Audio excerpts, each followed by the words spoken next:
we can do it at the next meeting, or we can do it a month from now. November 2nd or November 16th. Next meeting is election day. Second. If we do it a month from now, what we will do is invite people to take a look at the current police station and see what we've got and what we're trying to do, and have an open house. And we'll send out letters. Are we gonna put up drawings or Yes. specs? Sure. Well, and I would like to do it, not next meeting, but a month from now, because I have already started to receive some questions, and I forwarded those to Bruce, so that not only can our residents have an opportunity to think about it and see what questions they have, but then we also have an opportunity to make sure those questions are answered adequately, and I think it'll go much more I smoothly. must have fielded a dozen phone calls myself since that article went in the paper a couple weeks ago. And everyone that I've talked to after I got through talking to them, didn't have a problem. But I think what we'll do is we'll have an open house at Halloween. We've got quite a few people coming in Halloween, we'll open the police department up at that time too. And we'll send out letters. And we'll do a news release for the paper. Just in time, Bruce. We're just talking We're about just the talking about the police police station. department. Just so the board knows, has this date in mind, in the bid materials, I think we reserved until December 7th to accept or reject the bid, which I think is our first meeting in December. Mhm. So this timetable would give us time to react and then decide. So what date are we talking about having this hearing? 16th? Is that right? It is, that's right. Yeah. 16th. Yeah, November 2nd is the first meeting, so November 16th would be our second meeting. That was public hearing at that time. You call the public hearing for 7:30 though? No, 7 o'clock. 7 o'clock. Yeah, we'll call it for 7 o'clock and give people a chance to go through the police department and ask any kind of questions they want, and we'll talk about it. So we'll open the police department up, which we're open up anytime anyway, but we'll invite people on Halloween during the party, and then maybe at 6 o'clock on the day of the meeting. Well, we'll have it open, yeah. Yeah, 5:30 or 6, we'll just have it open. Okay. Any more questions on this? Okay. ZBA report, Nothing. Plan Commission report, we don't have a meeting this year, just this month? Okay. Police report, Since the October 5th meeting, we've had the following activity: 911 hang-up. You know, that's a misprint on the accidents, and I don't recall what the actual number is, but I'll get that over to Mike, the actual number on the accidents. Okay. I just noticed that. I don't think 15. you have to read them all off. Okay. Well, I'll just mention, other than the activity that you see on there, I do want to point out that we did clear three old cases and made arrests on warrants, one for a theft, which was a TV that was stolen from the Holiday Inn in October of 2009. And following the paper trail and getting photographs of suspects, we were able to identify a suspect and arrest him.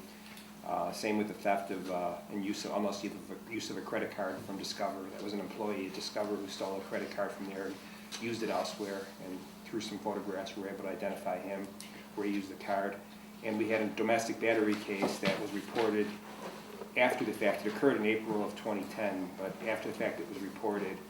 And since then, we did some more follow-up and got some medical records. We were able to get a warrant and serve that. Additionally, I just wanted to mention that the police department participated in an initiative of the Lake County Underage Drinking Prevention Task Force in conducting compliance checks throughout Lake County at establishments that sell alcohol. And the organization is, it's a diverse group of concerned citizens, and it's sponsored by Lake County Chiefs of Police, of which I'm a member, and also by the Lake County After School Coalition. So in September, October, most of the departments of Lake County have been conducting compliance checks. We went to all of our establishments where liquor is sold with an 18-year-old agent, and we did have one establishment serve our 18-year-old agent. That was Jimmy's Liquor. So Jimmy's Char House, I'm sorry.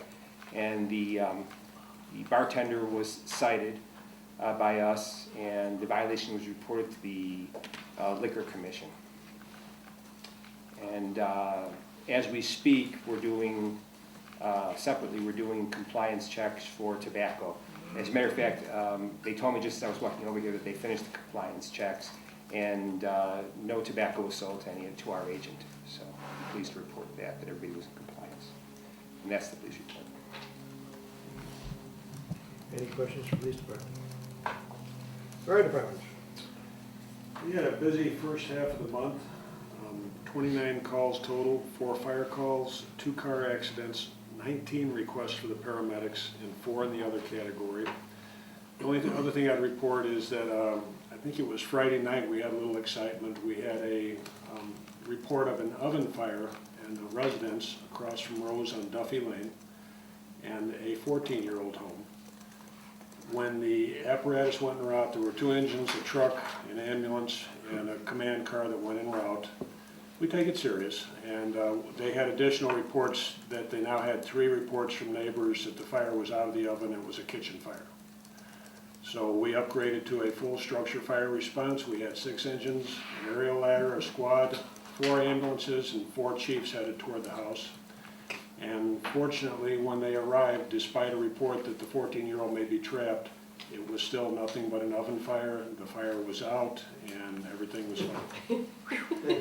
Helicopter coverage?